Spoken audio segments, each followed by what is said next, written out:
Wilson and robs Braun of a hit. The Fort with a cannon shot to second.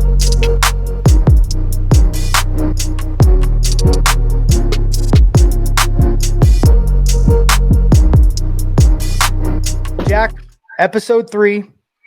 We're going to get into a lot of different things. I don't really know which way I want to go first. There's so many cool things going on. I think maybe, we should start with what you're doing tomorrow that you were going to do today. We kind of move some things around because I didn't realize that you had architecture, grading, and the ability to design and all these things in your being. I knew you were good at just about everything. I still think I could beat you in ping pong when my wrist is healed up. We'll talk about that later. I just bought a table to work on it. But tell everybody what you're doing tomorrow and how it kind of came to be and when I can move in. Right. So PSI Sports was my agency, PSI Sports Management, Paige Odell and Dave Matrenga. What does that stand for? I have no idea. Oh, I actually had no idea, which is kind of funny. Professional. Perfect scenery. Perfect sports. Perfect scenery. I don't know what it is. I honestly don't know what it is. I know they're awesome. I had them stay. I signed when I got drafted with them. I've been with them for, since 1998. They represent guys like Aaron Judge, Kerry Carpenter, James Shields, his career, Cole Calhoun, Colton Wong, guys like just grinders, really good human beings. They're a different company. They stay small because they want to stay personal. So it's not a huge company, but the guys they have are all kind of built from the same cloth, Hey. We'll decide. We'll let the fans decide the huge company part here in a minute. Yeah. Right? Here in a minute.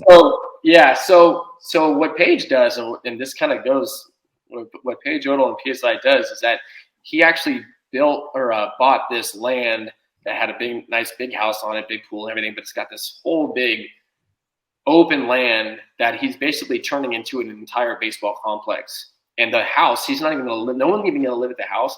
The house is literally there for players to come in the off season, like yourself, to come in the off season, live there and train there every day.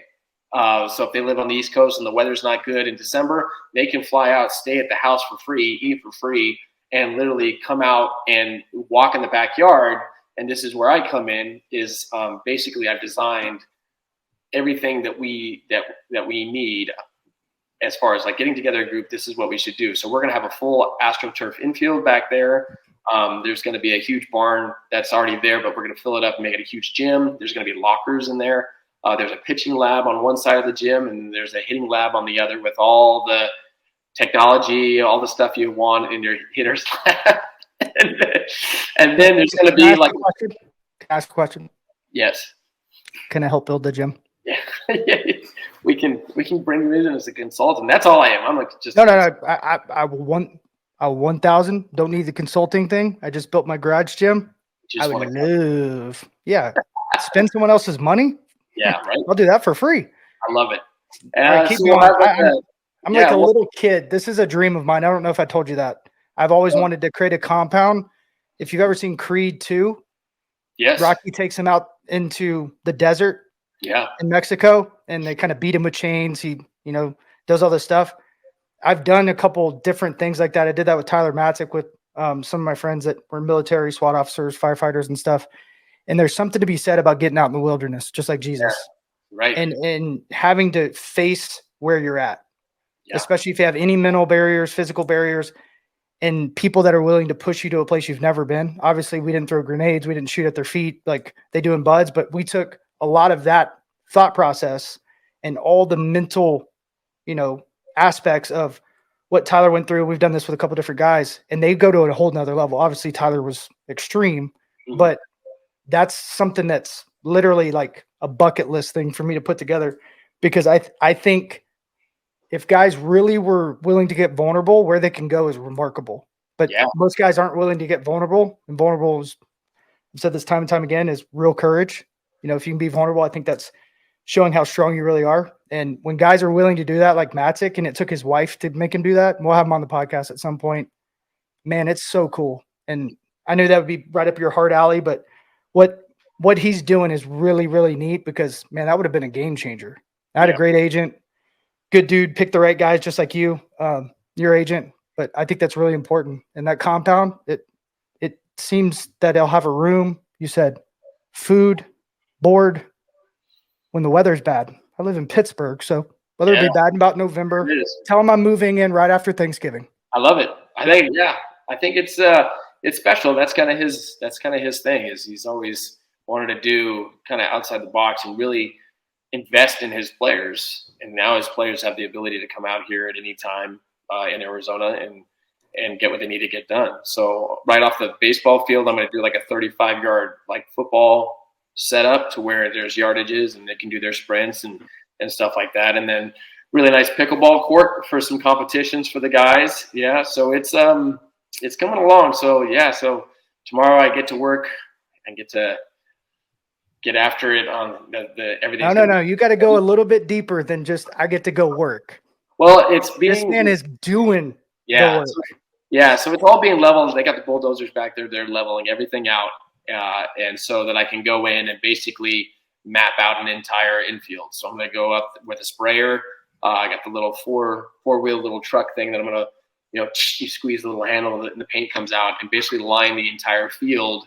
And then so that we can see it visually. And if we need to move it or at all, hopefully where I have the plate right now is where it's going to go and everything's going to look great and it's going to be spaced out perfectly. If not, then you basically just cover the entire project in dirt and repaint from where you start to make sure you have enough space. It's in the right angle. The fielders can go deep in the hole and not have to worry about anything obstructing their play, so they can get their work in. So that's what I'm doing tomorrow. I'm going to get my little sun hat on and get some sunbum spray, shoot me all up, I don't get burnt, and get after it. Yeah, it's still 105 here, so. It'll be a high agua day for sure. I love it. Please send some pictures of the. I will. Hat. Yeah, and I want the white nose with the sunscreen. Oh, just like the lifeguard stuff on the nose. Yeah, like back in the day, just awful looking. Yeah, and maybe just like a weird cutoff, so you just have sleeves on all the time, like long sleeves. I think that'd be beautiful. All right. I'll see what I can do. I'll check out the closet, see what kind of ensemble I can come up with. And if we're real friends, what you would do is, tape your back up or put some paint, just put Fort on the back. Yeah. Right? Go shirtless. And then me and you are together all the time. Right? I got your back. You get it? I do. Huh? I do. Yeah. That way, every time the agent comes, he's reminded the Fort's moving in. Fort's coming. Yeah. Yeah. Fort, Griffin, and my wife, Jacqueline. We'll be there in November. Yep. I love it. Mm-hmm. Yeah, I love absolutely. It. So good. Yeah. So many trades. Very, very jealous. I think that's really, really cool. If you're a part of it, it's going to be really special. And all those guys you talked about, from what I know of just about all of them, they are really, really good dudes. So that's awesome. So cool. When I hit the lottery, I'll make sure to call you and you can build our compound, my compound. I'll do it. Maybe I can talk. Maybe Kutch just bought some land in Pittsburgh. Maybe I'll talk to him. There you go. Yeah. He's gonna need all that land. He's got those kids, man. He's got those kids. They're about to get started playing sports. I'm sure they're getting to that age. Oh, they're already going. I'll send you a video of little Still swinging. Oh. He's already got the bat speed, but he can't control it, so he spins and falls down most of the time. It's okay. I mean, staying through it. Well, he's like baby Thor right now. You know what I mean? He doesn't know what's going on. I love it. Calls the bat, it comes to him. That's where it starts. Yeah, he'll probably want to be on the field in the big leagues tomorrow. That's how eager he is. But anyways, we're gonna go into something that you brought up. I don't know a ton about it. It's really changed, and we're gonna talk about the subject probably a ton over the next little bit. Is recruiting, and I want to start with something I heard Dion say recently on a podcast, and I've learned a lot about this NIL stuff. I know football and baseball is completely different, but the reality of it is the SEC, the ACC, these big time programs are turning into, mini footballs. I mean, they're going to be mini football programs. They're going to make a lot of money. It's really, really growing. They're spending a buku of money at these schools to drive traffic, to let these kids create their image, likeness, and brand to a level that's kind of remarkable. I think we can see that when you look at LSU and the gymnastics girl, there's volleyball, there's, these people that are influencers and they get a small fortune for a college kid. So the recruiting scene's completely different. Somehow they still have 11.3 scholarship. I looked it up, which makes no sense at all in baseball because when UT paid their closer $250,000 to stay, I'm pretty sure UT's tuition for the next 14 years, if you wanted to go to school, wouldn't be $250,000. So tell me a little bit about it. You're a coach. You did some of the recruiting. You didn't do a ton, but I think when you're not doing it, you can see a lot more. So let's talk about it. Let's banter. I have questions, and then I'll tell you what I've heard and where I think it's going. I just think this is a really cool conversation. And I know you're going to be in Omaha one day, dogpiling. I really believe that. I know that, actually. So, well, I think the NIL, what you touched on, it has to be revised. I think it has to be revised for each sport. I think you look at what each sport brings in, and then you can kind of come with boundaries on like what limit you can give to an NIL guy. How much money can you actually give a guy to play? Now, obviously, the money generated from football is different from baseball, where the player essentially is free agency now. In college. That's what I didn't say because I got so excited. Is what Dean said. It's free agency. He's bringing in. I think he said 5 freshmen next year. 5. Yeah, and you can go out and you can find players that maybe were a little behind that went to a lower D school card, or even D2, even D1, lower D1 or D2, and kind of and those guys can bounce. You can almost use D1 schools as like a junior college now. Play there a couple of years, establish yourself, and bounce, go get a big paycheck for a year, and then go into the draft. It's also too, NIL is also changing the draft because if you're a high school kid, you can actually make more money going to college now than you can signing in the draft. So that is always interesting. Do you think that'll ever catch up? No. I mean, Paul Skeen's 9.8, I think it was, whatever it was. Well, I mean, you're talking about the first overall pick. You're talking about that high school kid that used to get $200,000. Maybe that's changing money for them, but they can go play 4 years for $350,000. Or the fact that they get off the phone, hey, we want to draft you, and you call your college coach. They're going to offer me this much. How much you're going to offer me? Okay, I'm going to go to college because in 3 years I can make more money than I'm making right now, and then go back in the draft and double down. So that's why the freshman 14-year-old has an advisor now. Yeah. So it's going to change the draft. It changes everything. So I think there needs to be some sort of cap, some sort of amendment where it's like, okay, because right now if you're a baseball team that has a huge booster club, you can spend that money and you can go out and get every player that you want and win, period. Because you can go out because what you talked about, 11.3 scholarships means nothing, because when I pay you an NIL, I don't give you a scholarship at all. I tell you, hey, I'm going to give you this much. You're going to pay for your own school, and it doesn't count against my 11.3. I think it's 11.7. 11 point what? I think it's 11.7. Okay, 11.7. And what's a full roster? Full roster, I believe, is 32. 32. It was 35 when I was there, so they've added 0.4, and that's dumb. I'm sorry, that's so stupid. Yeah. Like, if they want to fix a problem, give everyone that's an athlete, women, men, a free ride to at least make that even. Hey, if you're going here, if it's just Division I, that's fine. If you're going here, you have a free ride, and then you can start spending your NIL. Right. I mean, that makes more sense. I thought that's what they would do originally. Because 11.7 doesn't matter. It doesn't matter anymore. If I go Mike McHenry, I want you to come play catch for me. I'm gonna give you, say the tuition costs $50,000 a year. I think you're gonna get drafted. So that's $150,000. I'll give you $300,000 to come. You pay for your own school, and it doesn't come off any of my scholarships. So now you're literally a full ride type of player that I'm getting for free, in a sense, because I don't have to use any of my 11.7. So it's like, okay, I'll give you a 20% instead of giving you the 80% that like pitchers are always 80%, right? The best pitchers. Instead of giving you 80, I'll give you 20% and give you the rest in cash. So it's like, it's interesting how it's going to change and evolve. You'll look at like last year's team, the most heavily NIL team was Louisiana State, LSU. They won a national championship, and they talked about how the biggest best hitter and the best pitcher, right? in the country. Well, Dylan Cruz wasn't originally there. He had always been there, but you had Paul Skeens and you had Tommy Tanks. Were the two big ones. Oh, obviously they were obviously huge in their success. But then he straight up came up and he talked about how his transfer guys were such, and then literally said, if you want to come to LSU, and they got the money because they got probably the most money in baseball. So where is it? 11.7 used to make everything even. Now it's really the scales are kind of off a little bit, it is what it is. There's nothing wrong with what LSU is doing. Even 11.7 made it even. Well, everybody was supposed to have the same amount of scholarships. What about financial aid?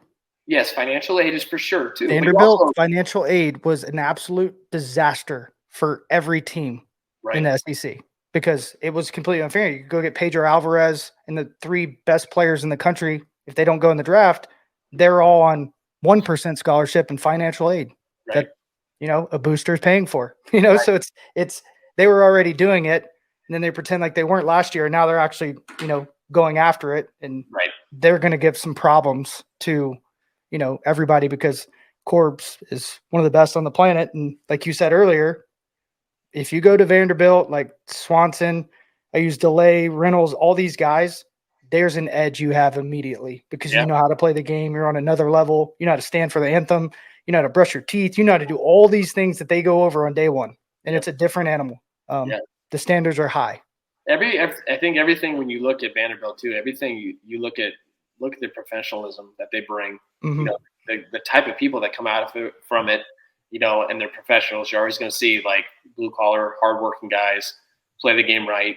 You don't see too many like crazy bat flips or celebrations because they don't really do that there. They stomp on their plate and they're good to go.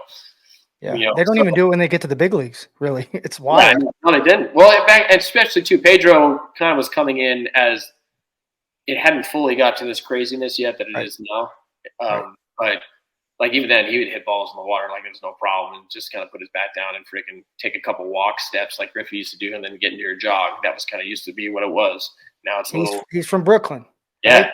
Biggie Smalls is his idol. I mean, that's just who he was, And I love that they didn't try to change it.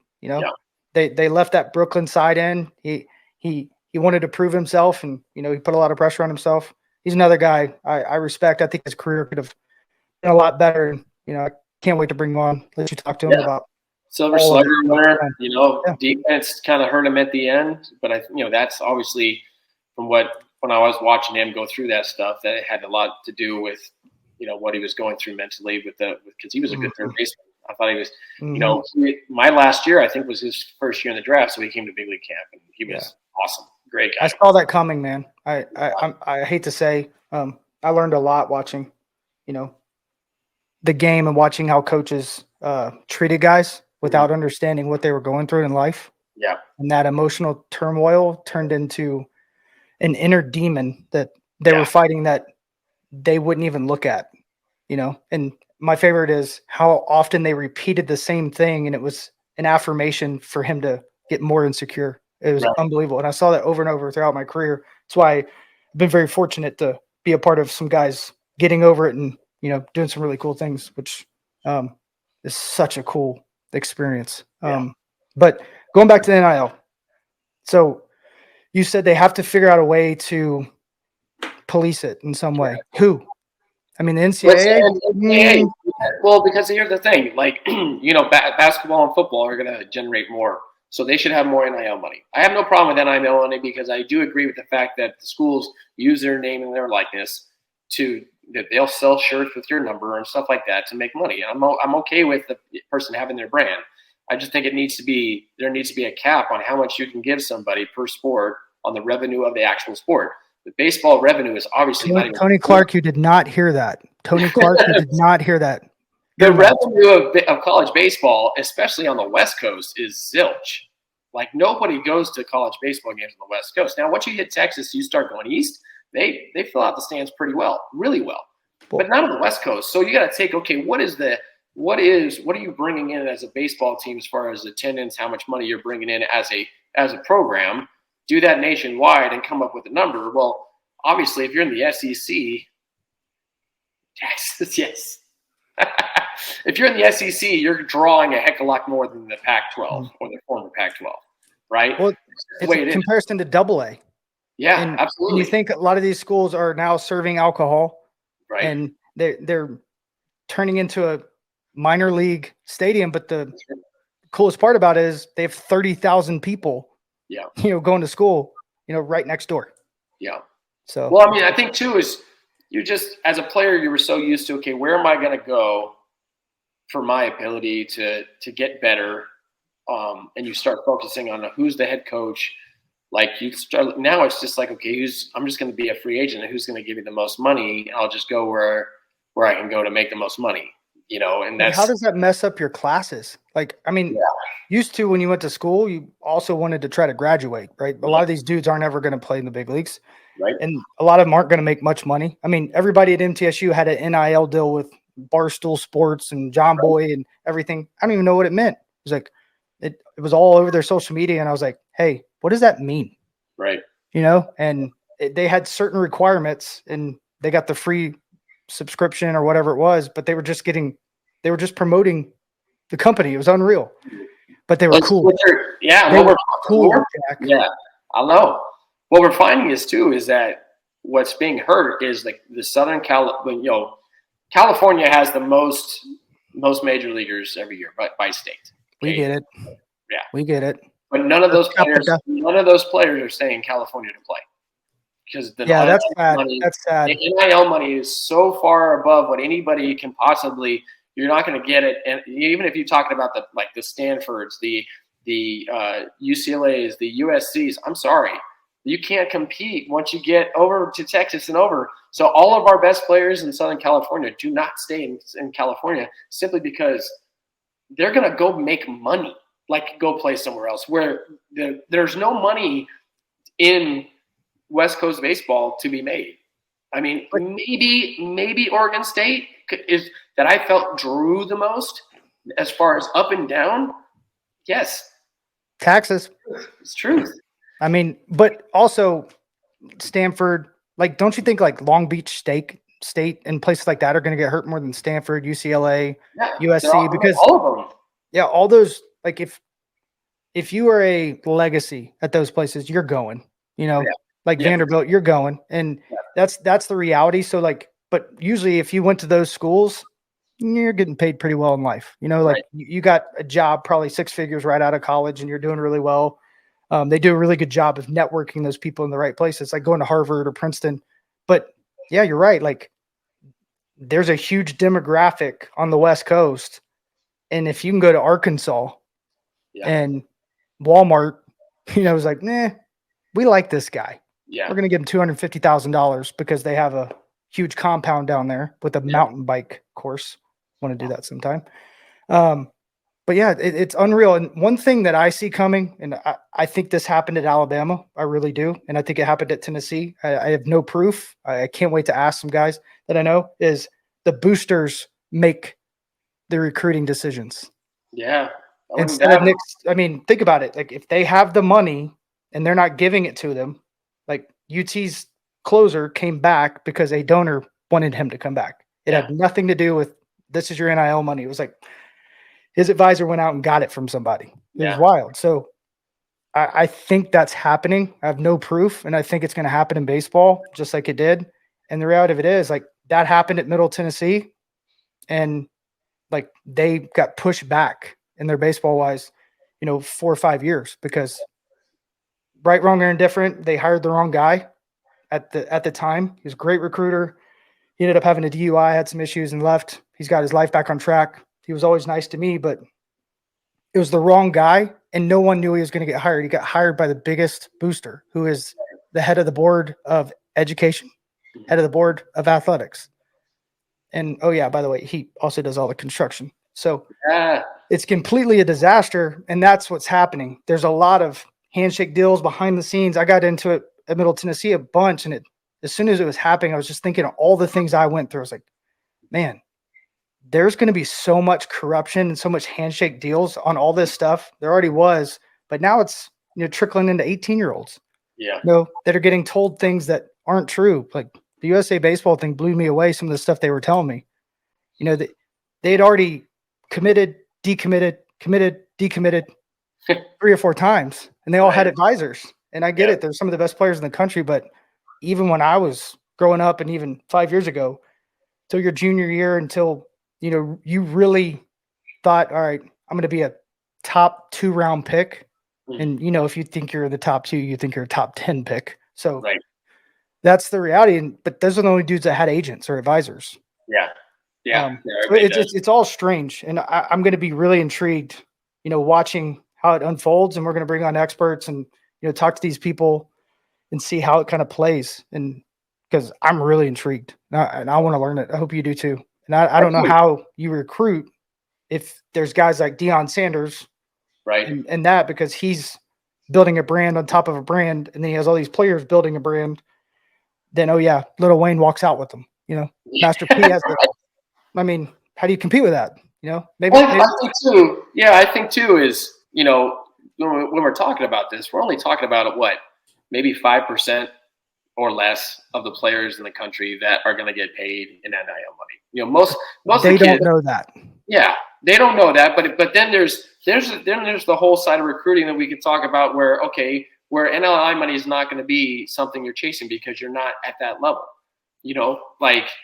Like what it used to be. It used to be, okay, I want to try to find someone who's going to give me a scholarship, which means you just got to find someone that likes you more than anybody else. Exactly. Same thing with the draft, same thing anything. Baseball is always about making somebody like you more than everybody else so they'll take you. And what that instilled, because the best players in the country are going to get NIL money because that's the way they recruit now.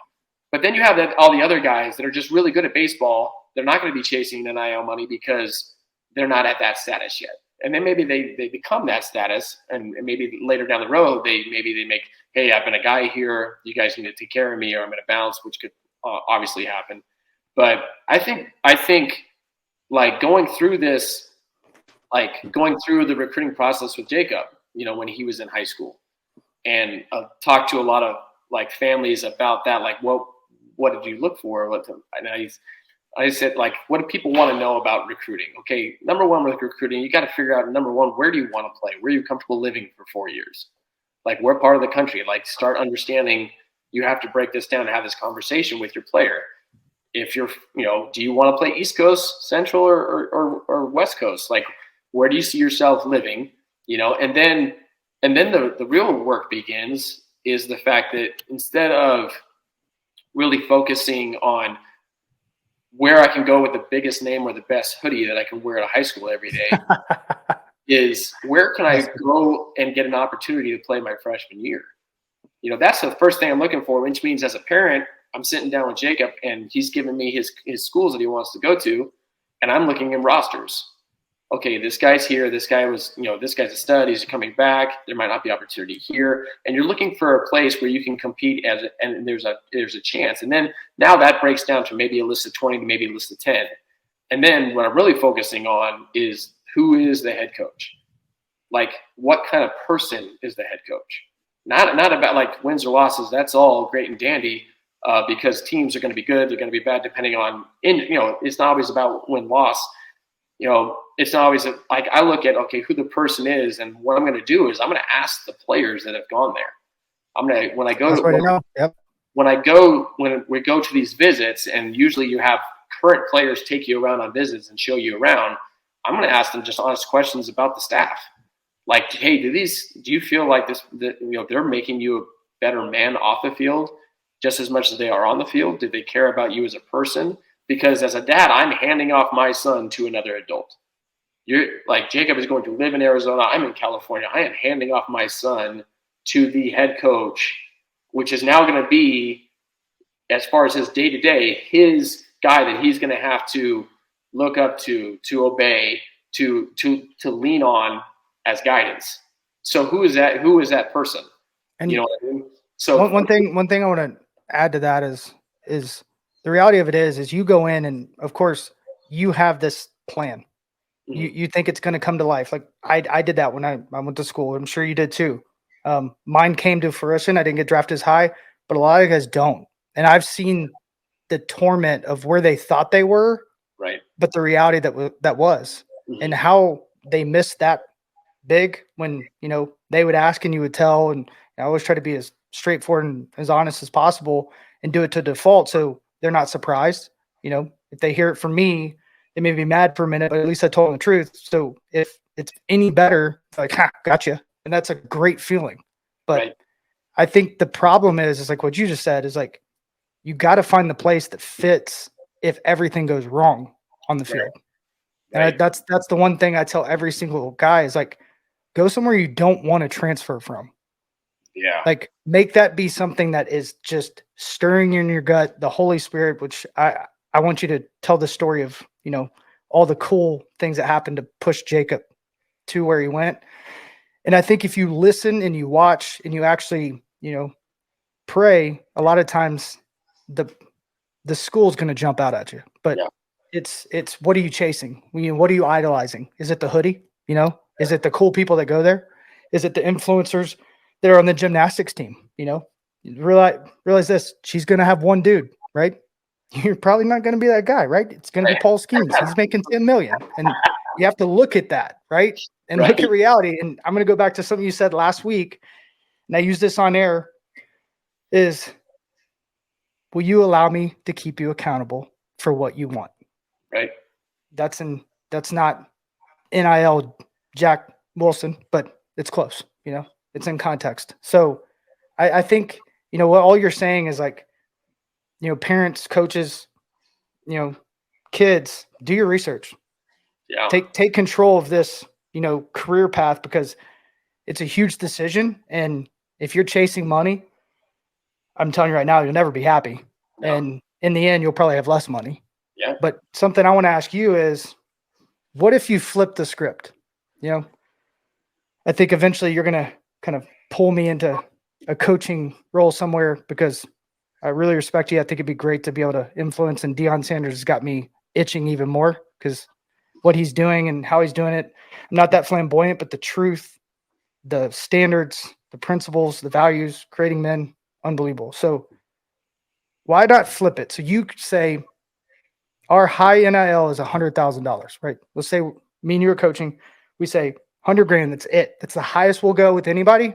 But you hit your numbers, you come in and hit your goals, it increases just like a scholarship would for your best players.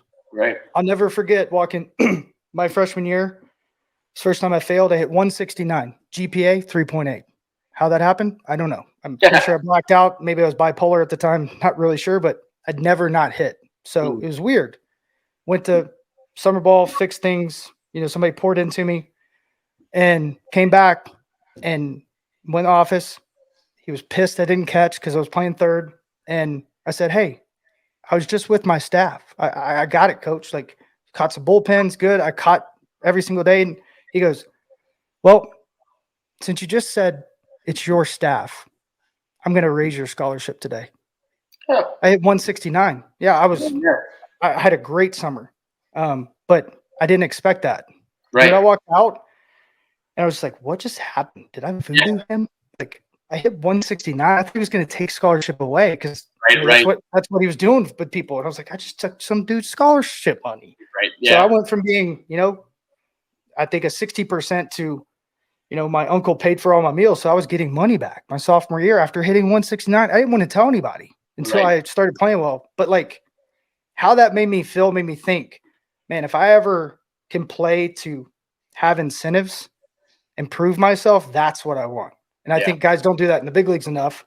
I did it with my last 2 contracts. And I hit 1 or 2 of the goals. But I think that's something where, especially teams like MTSU, who have rich history in baseball, they, would make it to a region and then kind of fall off because pitching would die. But now they're actually getting guys that can throw, because everybody throws 100. So they had 2 guys last year that went in the 3rd round, 2 guys that threw 100. So they're going to be good again this year with arms, but they always have really good catchers. They always can hit. And I'm always like, man, if dudes knew, if you're left-handed or if you have oppo pop, you could lead the country here in homers. I think they would come. And if they knew how close they were to Nashville, and then I'm kind of recruiting for MTSU, I guess, but there's so much money there that they could compete with these big schools, especially in baseball, because baseball's the love there. Right. But they want proof. Like Tennessee country dudes, they want proof. Mm-hmm.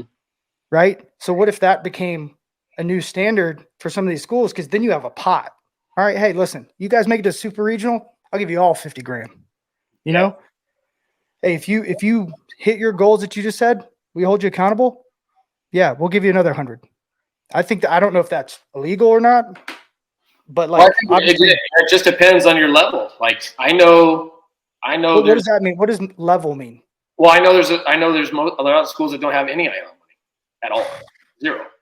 I know there's another school that had 20, and they gave 10,000 to 2 of their best players. So is it like a potluck? Like no, they just it's the fact that baseball doesn't generate money it doesn't generate money like you can. Like at GCU, we didn't have a booster club that has just alumni just throwing money everywhere. They don't have that. They have money. They have NIL money for basketball because basketball is the biggest sport at GCU, and those guys get broke off for sure because they bring in the most money. Baseball's free. Like it's a $5 ticket, and most of the games are free to come, and you just watch.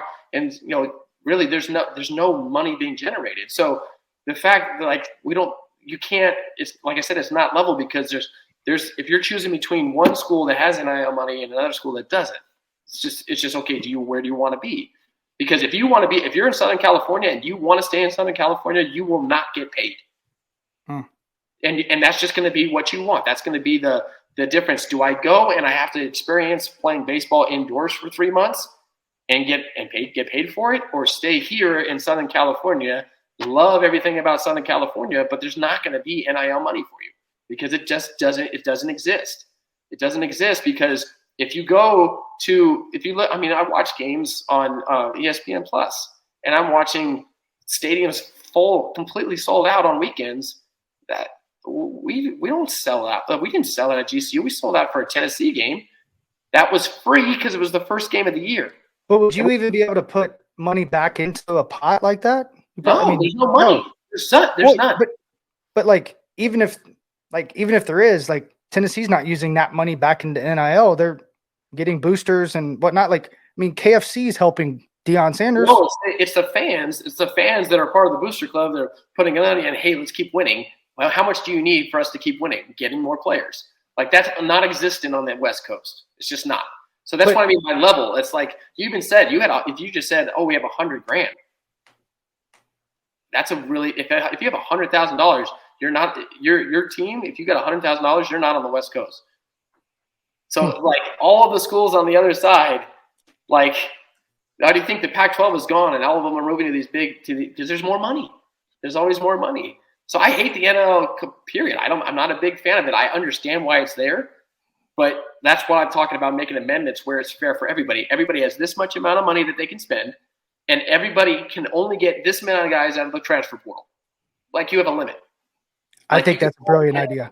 That's a brilliant idea. 3 guys or 4 guys a year. Now that allows the high school kid to actually get to go and stay there. Because if I'm a high school kid going to a place that continually throws NIL money and takes guys out of the portal, why would I ever go there? Because I'm not going to have a chance. Because what big-time school wants to win wants to give a 19-year-old kid who's never had a college bat a chance when they can go out to the transfer portal, pay for a dude that's done it for 2 or 3 years already, have him come over, and now you have an instant freaking 6-hole hitter who's got almost 1,000 at-bats in college baseball. Why would you name Tommy Tanks? Exactly. So if I'm going to a big-time school who has shown a history of going out and getting portal guys, well, they're going out and getting portal guys for a reason. And that means there's going to be less opportunity for me as a freshman to play. So no, go ahead. I don't want to lose this thought. That's just the whole thought of like everything in baseball needs to be amended because in basketball, pretty much every basketball program is going to fill their arena to play basketball games because that's what students go to see. People go to see basketball games. People go to see football games. There's always going to be money generated. In baseball, that is not the case. So I just realized something that I didn't put together is NIL money is completely different than image and likeness. So the reality of it is like you really can't compete because if you go to LSU or if you go to Colorado right now, like I don't know her name at LSU, but Let me $1,000,000. All right, $1,000,000, right? Because of her influence, right? That's gymnastics. I didn't know they had a gymnastics team. My wife was a gymnast. Yeah. So that was a reality that kind of hit me, right? She's getting paid for her gymnastic skills. No, she's getting paid because she has a ton of followers on Instagram and she's a brand. 4 million. That's not NIL money. I just now kind of put this all together. So the thing is like LeBron James's kid is branded at $10.3 million a year for his image and likeness going in on the NIL like money. Right. I still don't really understand how that works. I saw the algorithm. Well, all that means is that money doesn't have to come from the school. That money can come from companies. So why not? If you're GCU, I saw Jeremy Camp there. I saw was it Casting Crowns, Mercy Me. Mm-hmm. I just think they have to do it different. And I know you're not there anymore, but like, be like Chick-fil-A. What's the demographic? How many people are going to tournament? Right, How many national televised games does GCU have? They had one, right? They had they played in the MLB Showdown, so they had 3 nationally televised games because they were on MLB Network. Yeah, and that's tough because you don't get invited. How many national televised games is LSU going to have? Is Texas A&M going to have? They're going to be on TV, where it means these players are going to be worth more to their brand to help market it.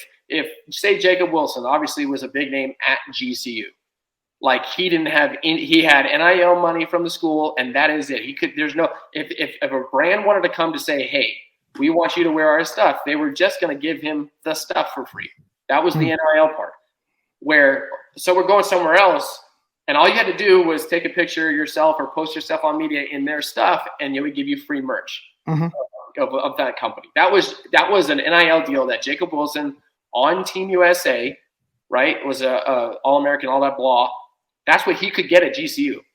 Now, take him, say he went in the portal and went to LSU. What kind of NIL deals would that change into? Remember, Dylan Cruz is sitting there at a freaking truck facility at a dealership, talking about the dealership with his new truck that he didn't pay for. That was an NIL deal. So T-shirts and hats for GCU, trucks and cash and free canes and all that stuff that comes with that. All those guys that he played with at LSU, all they did was talk about how much money they made from canes, how much money they made from the dealerships. That's what they talked about, where Jacob's like, yeah, I get some hats every now and then and some T-shirts, which was great because those companies were awesome to partner with him. I'm just showing you guys I'm just talking about the difference between the two. Yeah, I get it. Yeah, it's more mind-blowing than I thought. Yeah.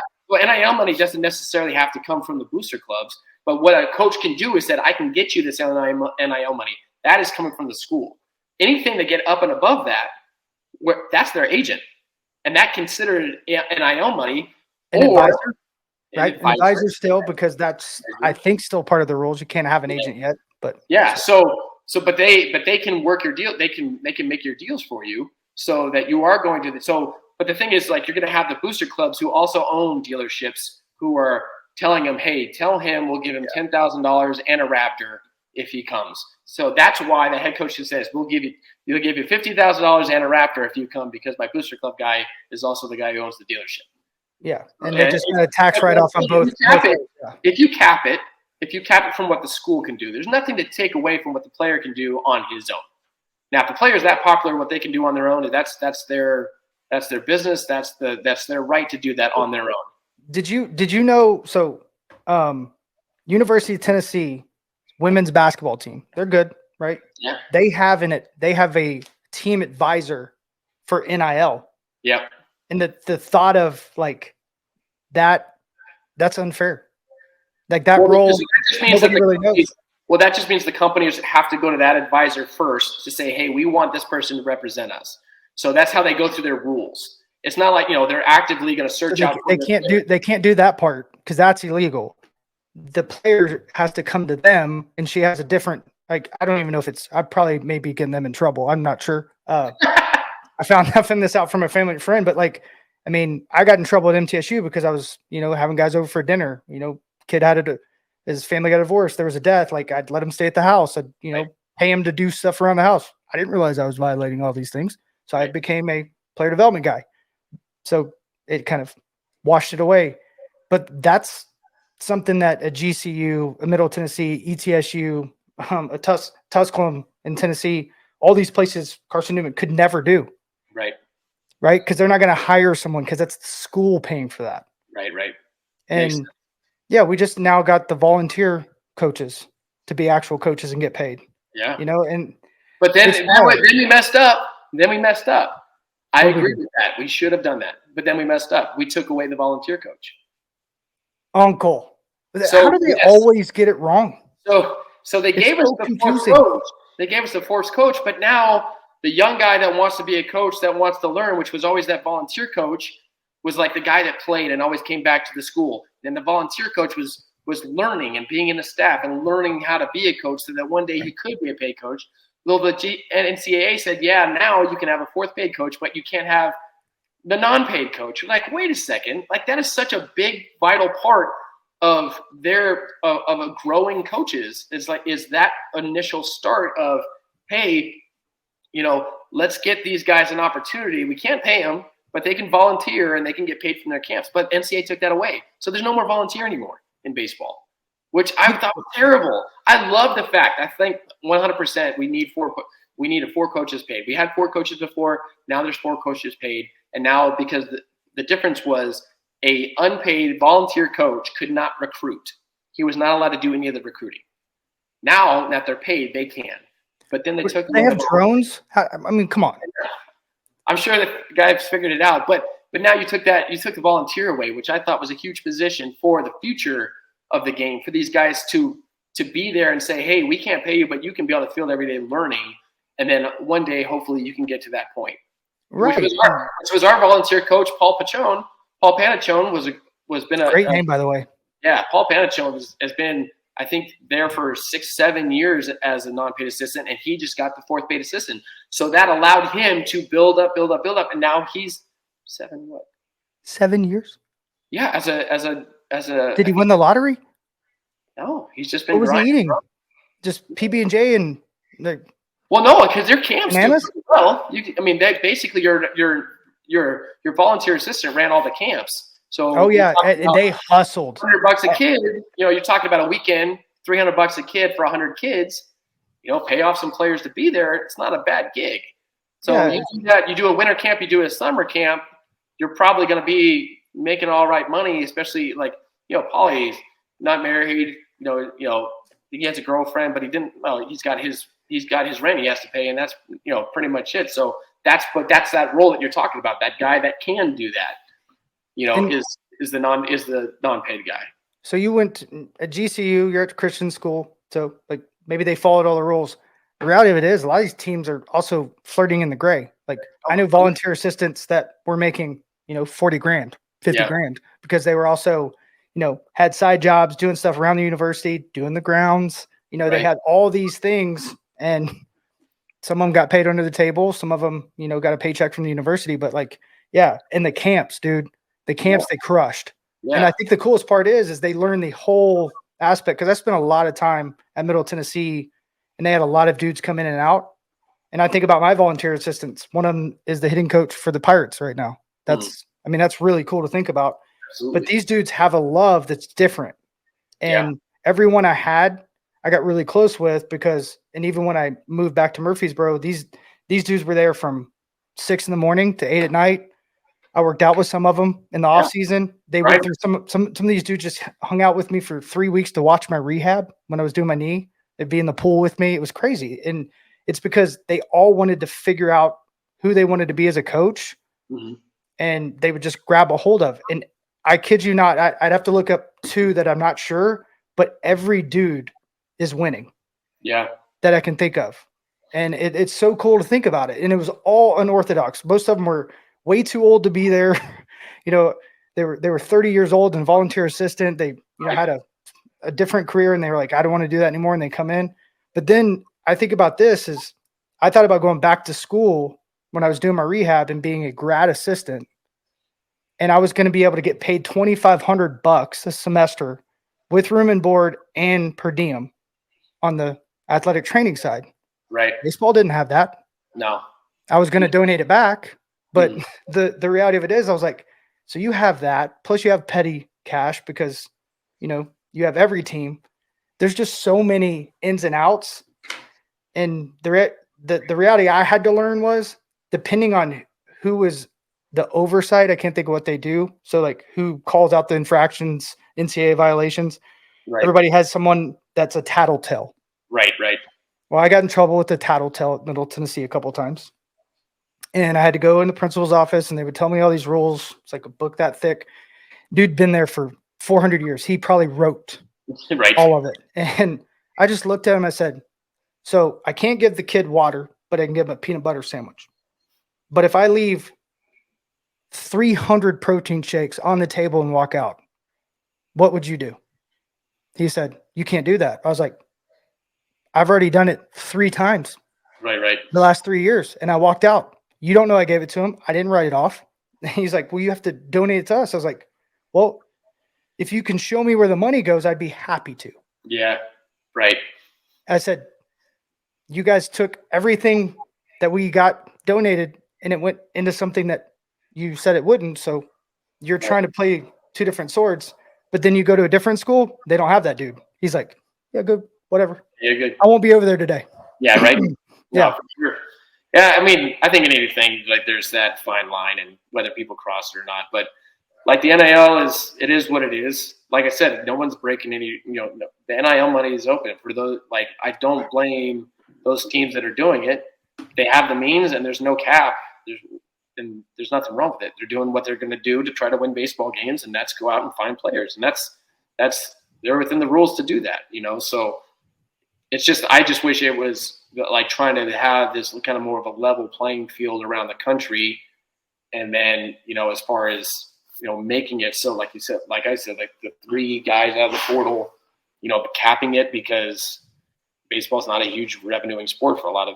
I mean, if we had the revenue at GCU that the basketball team had, we'd have plenty of NIL money, which would change recruiting completely for Arizona kids, Southern California kids, anybody that want to come to GCU or anybody we're competing with. We have kids that, over the last couple of years, like we had recruits that like they were thinking about GCU, Texas, LSU. They're talking about big schools, and GCU was in their top 5 just because we have done so well, and they had gone to regional a couple times. They were kind of this up and coming program, and we were starting to get into that recruiting, like getting guys that are like wanted from all over the country, and we were finding ourselves in. But at the end of the day, we would lose pretty much every time with that big player to the NIL money. Like it was, I mean, if they really like grew up as a Lopes fan and they've watched it and they've watched Lopes games and they're all in, then they're all in. Like you said, like they just really want to go there. But if it's a choice between some of these SEC schools and GCU, we lost pretty much every time, and it had nothing to do with the baseball or anything. It had to do with what they can get on the outside, which is their prerogative as well. So it's just something I wish that they would kind of look into, maybe amend a little bit with, okay, baseball is this, basketball is this, football is this, because that's 3 completely different revenue that they're creating. And what about the education to it? I don't see it coming into it a lot, honestly. I mean, for you as a parent, like I didn't. I mean, obviously, you're gonna pretty much every university is gonna. It's not like, okay, it's Ivy League. There's Stanford. There's Vanderbilt. Like you have these super high academic schools, right? And that's really a benefit to my thing for Jacob was that, like, I care about the academics, but if you want to chase this dream, it's got to be kind of baseball before academics. Yeah. But my question is for you is, I'm sure you get asked all the time too, is people are asking me constantly, like, where do you think, should he go to this showcase? Should he go to this? How could he, work his way up to be, at Team USA? I had that question the other day and I'm just like, you're not good enough. Like you got a lot to do to get there, to get that exposure, or for someone like me or you to put a name on somebody. But parent, from, Bristol, Tennessee, okay, he's the best player on the planet in that little area. Right.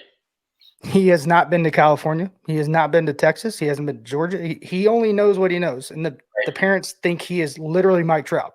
Yeah. all the time, see it all the time. And when I was at the USA event, I looked, the first day where all these guys are going to school. There was like 12 dudes going to Tennessee.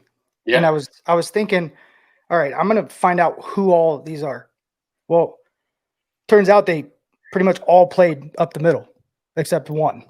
Yeah. And I was just thinking, like, do these dudes know that, like, a bunch of them are never going to play? Yeah. Ever.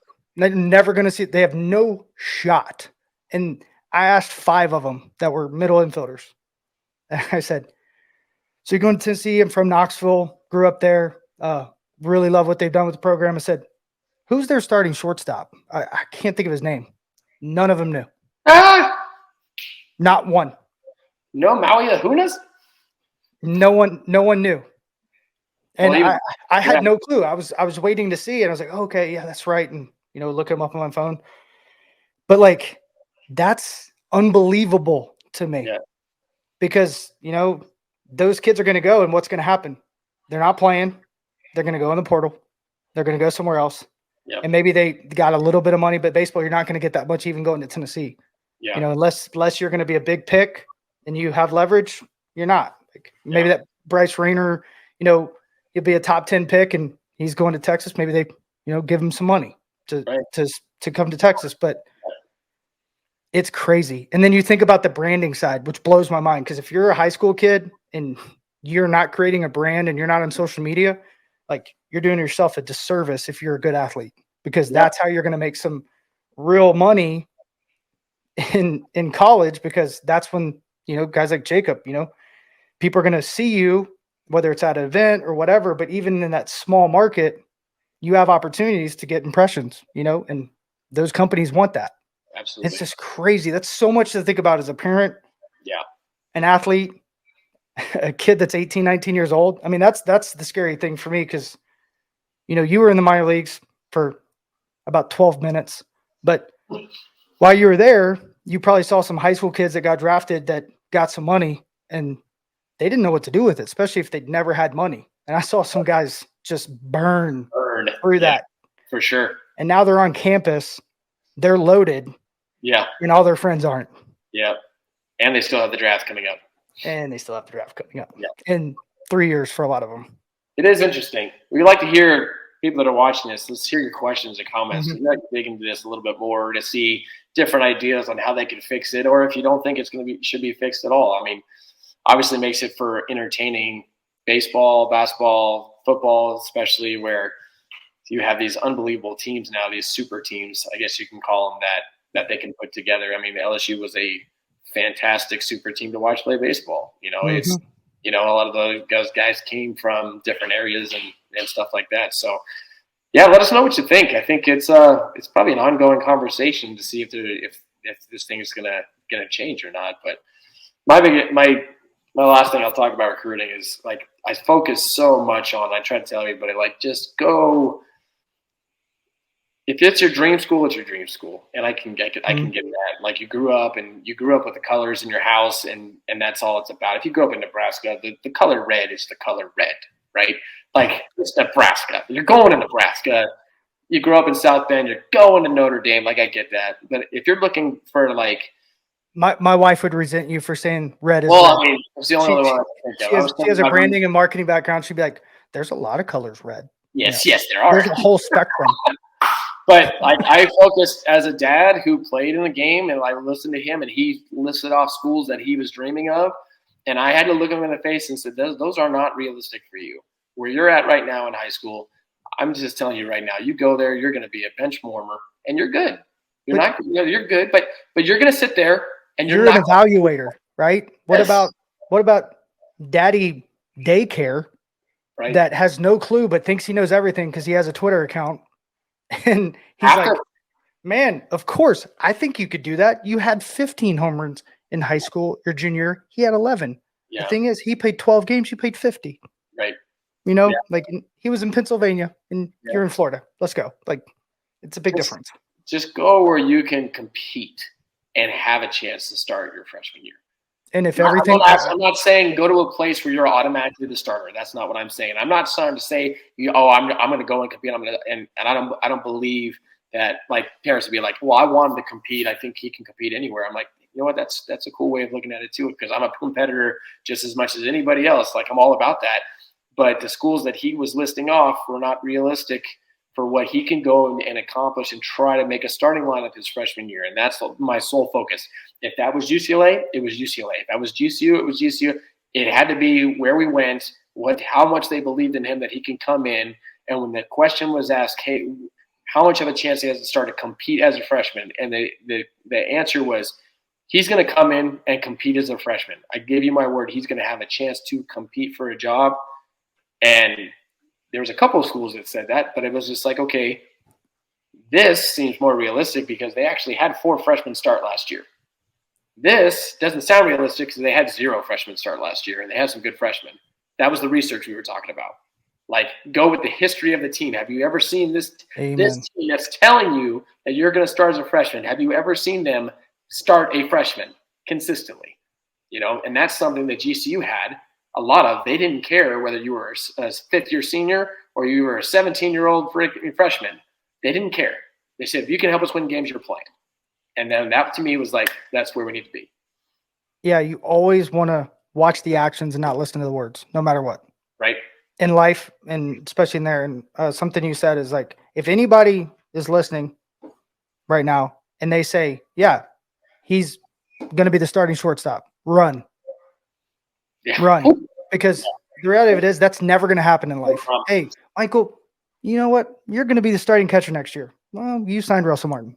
I don't think I'm starting anymore. Yeah, that's the reality. But they upgraded the team. That's what they should have done. But they could have told me the truth.